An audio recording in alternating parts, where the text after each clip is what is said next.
Hello everyone, math में Bhanuja YouTube channel पर आप सबों का एक बार फिर से स्वागत है। आज की इस वीडियो में हम जानेंगे, जैसे कि हम इससे पहले की क्लास को केमिस्ट्री की क्लास को चला रहे थे, उसी को आज आगे बढ़ाते हुए आज हम केमिस्ट्री के तत्वों का आवर्त वर्गीकरण का सेकेंड लास्ट क्लास बोल सकते हैं कि आज जो हमने आधुनिक आवर्त सारणी में के अनुसार जो तत्वों को बांटे थे block wise, S block, P block, D block और एफ ब्लॉक, उनमें से दो एस पी को पढ़ लिया था और डी और एफ को आज इस वीडियो के माध्यम से पढ़ेंगे, जो कि हमारे क्लास 10th के सिलेबस में उतना नहीं है, बहुत कम ना के बराबर है। उसमें सिर्फ हमको ये उनका प्रॉपर्टी फिर ज़्यादा क्वेश्चंस वहाँ से आते हैं और वो हमारे सिलेबस में थोड़ा बहुत है और ये सारे हमारे सिलेबस में उतना है नहीं। लेकिन हमने जो बताया अपने कहे अनुसार कि इनको ग्रुप वाइज बांट के भी पढ़ना है, तो उसी को आज हम लेके आ रहे हैं और पी और डी और एफ ब्लॉक को आज हम इस वीडियो में खत्म कर देंगे, जो कि बहुत छोटा सा वीडियो आपका ये बनेगा। तो चलते इस क्लास को स्टार्ट करते हैं, जो कि आपको नॉलेज थोड़ा सा ज्ञान के लिए जरूरी है। तो चलते हैं कि तत्वों का आवर्त वर्गीकरण का डी ब्लॉक एलिमेंट कहेंगे किसको, तो जैसा कि इससे पहले हमने पढ़े थे एस ब्लॉक, पी ब्लॉक, उसी तरह से डी ब्लॉक एलिमेंट भी होते हैं। तो डी ब्लॉक एलिमेंट वे सारे तत्व जिनका अंतिम इलेक्ट्रॉन डी सबसेल में यानी उप कक्षा में प्रवेश करता, वे सारे एलिमेंट, क्योंकि सभी एलिमेंट के पास इलेक्ट्रॉन होते हैं और इलेक्ट्रॉन नाभिक के चारों ओर एक वृत्ताकार पथ पर चक्कर काटते हैं और उसी को एल के एल एम एन इस तरह से कक्षा कहते हैं, ऑर्बिट कहते हैं। और सबके पास सेल, वो सेल है और सेल के पास सब सेल होते हैं। तो वो एस पी डी एफ जो चार मेरे सब सेल हैं और उसी में इलेक्ट्रॉन किस तरह से भरेगा उसी को ये बताता है कि डी ब्लॉक के एलिमेंट में वे सारे एलिमेंट डी ब्लॉक के कहलाएंगे जिनका अंतिम इलेक्ट्रॉन डी सब सेल में प्रवेश करेगा।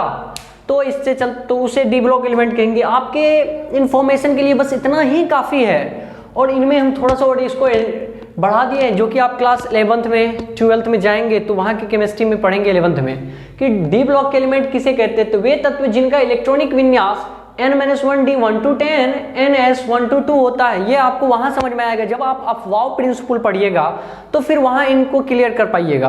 क्योंकि हमारे 10th स्टैंडर्ड 10th में अफवाह प्रिंसिपल नहीं है, बोर ब्यूरी थ्योरी है तो छोटा सा है, जिनको हम पढ़ेंगे 9th में पढ़ते हैं, तो अफवाह प्रिंसिपल पे उतना चर्चा है ही नहीं। तो इसलिए हमने इनको डिटेल में नहीं जानना है, सिर्फ ये जानना है कि डी ब्लॉक के एलिमेंट उसे कहेंगे जिनका अंतिम इलेक्ट्रॉन डी सब सेल में प्रवेश करेगा। अब डी ब्लॉक के एलिमेंट जब चलते हैं तो थोड़ा बहुत इनका प्रॉपर्टी हमको याद रखना है, क्योंकि इनके बाद जो लास्ट वीडियो आएगा आपका, इनके बाद वाला जो वीडियो जो भी केमिस्ट्री का आएगा वो आप समझ लीजिए कि अंतिम ही वीडियो होगा, क्योंकि प्रॉपर्टी पढ़ के मेरा केमिस्ट्री खत्म हो जाएगा। पीरियोडिक टेबल का प्रॉपर्टी पढ़ेंगे, बहुत ही इंपॉर्टेंट वो वीडियो होगा, सबसे इंपॉर्टेंट। पूरे को ना पढ़ें और वो पढ़ ले तो बहुत इंपॉर्टेंट है। अब चलते हैं इनका प्रॉपर्टी।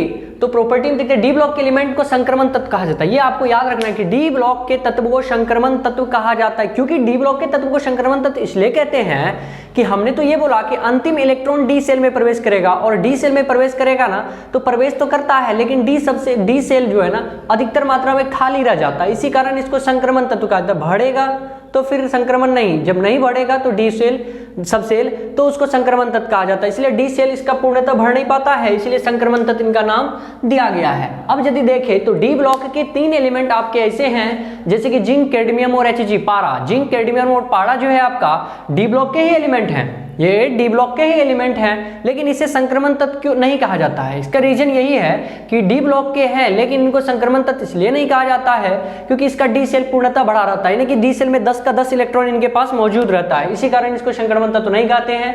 तो अब आपसे यहां से क्वेश्चन आ सकते हैं कि डी ब्लॉक के किस एलिमेंट को संक्रमण तत्व नहीं कहा जाता है? तो जिंक, कैडमियम और Hg यानी पारा, जिंक, कैडमियम और पारा को हम लोग संक्रमण तत्व नहीं कहते हैं, बस ये आपको माइंड में रखना है। चलते हैं नेक्स्ट। डी ब्लॉक के तत्व को आधुनिक आवर्त सारणी में यदि देखें, आपके पास यदि मॉडर्न पीरियोडिक टेबल होगा ना, तो उस पीरियोडिक टेबल में वर्ग 3 से 12 तक जो आधुनिक आवर्त सारणी है मोस्ले का, वर्ग 3 से 12 तक में डी ब्लॉक के एलिमेंट को रखा गया है।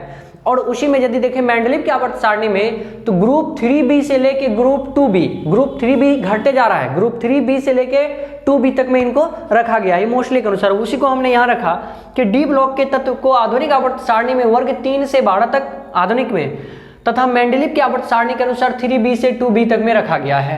तीसरा, डी ब्लॉक के तत्व प्राय अधातु होते हैं, धातु भी होते हैं। पाड़ा आपका धातु है ना, पाड़ा आपका धातु है, Hg इसमें आता है, कैडमियम जिंक सारे धातु हैं। हमने ये लिखा कि डी ब्लॉक के तत्व प्राय उपधातु होते हैं। उपधातु का भी नेचर इनके पास होता है, ये उपधातु भी होता है लेकिन कुछ हद तक धातु भी है, इसलिए प्राय हम इस शब्द यूज किए कि ये क्या होते हैं, उपधातु या धातु कह सकते हैं कि धातु होते हैं डी ब्लॉक के एलिमेंट। यदि ऑप्शन में धातु रहे तो ठीक, नहीं रहे तो धातु। धातु मतलब जिसमें धातु और धातु दोनों का गुण। हम जब पढ़ेंगे फिजिक्स में ना, पदार्थ को इलेक्ट्रॉन के यानी कि विद्युत धारा प्रवाहित करता है ना पदार्थ, कोई भी पदार्थ जब विद्युत धारा प्रवाहित करेगा और जिसे करंट फ्लो होगा तो उनके आधार पर हम जब पदार्थ को बांटेंगे ना, एक जैसे कि हम लोग पढ़ते धातु, अधातु और उपधातु। क्या है धातु, अधातु, उपधातु? उपधातु होता है जिसमें धातु और अधातु का नेचर पाया जाता है, और इलेक्ट्रॉन यानी कि मुक्त इलेक्ट्रॉन की संख्या धातु से कम और धातु से अधिक पाया जाएगा ना, यानी दोनों के मध्य में, तो उनको बोलते हैं उपधातु। हम वो पढ़ेंगे वहां। यहाँ सिर्फ आपको ये ध्यान देना है कि डी ब्लॉक के एलिमेंट का नेचर कैसा होता है, उपधातु जैसा, यानी प्राय उपधातु होते हैं डी ब्लॉक के एलिमेंट। अब चलते हैं एफ ब्लॉक में। बेसिक इन्फॉर्मेशन, बहुत छोटा क्लास है आपका,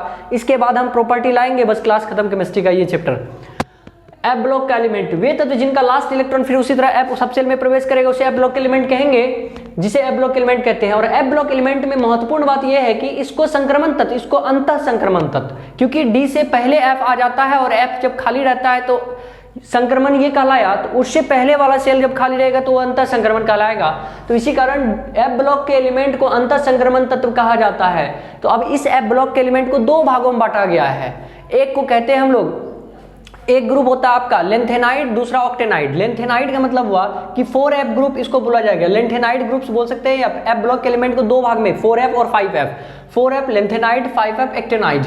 लेंथेनाइड ग्रुप्स जो होते हैं इनमें लेंथेनम से स्टार्ट होता है, लेकिन लेंथेनम इसमें नहीं आता है। लेंथेनाइड ग्रुप में लेंथेनम नहीं आएगा, एक्टेनाइड ग्रुप में एक्टिनम नहीं आएगा। ये याद रखना है, बेसिक बहुत इंपॉर्टेंट है कि लेंथेनाइड ग्रुप के एलिमेंट में लेंथेनम से तो स्टार्ट होता है और ल्यूटेनियम तक यहाँ ये खत्म हो जाता है, लेकिन लेंथेनाइड ग्रुप में लेंथेनम नहीं होगा। तो लेंथेनम को हमने यहाँ क्या क्या है, काट दिया है। तो 58 यानी 57 लेंथेनम। उनके बाद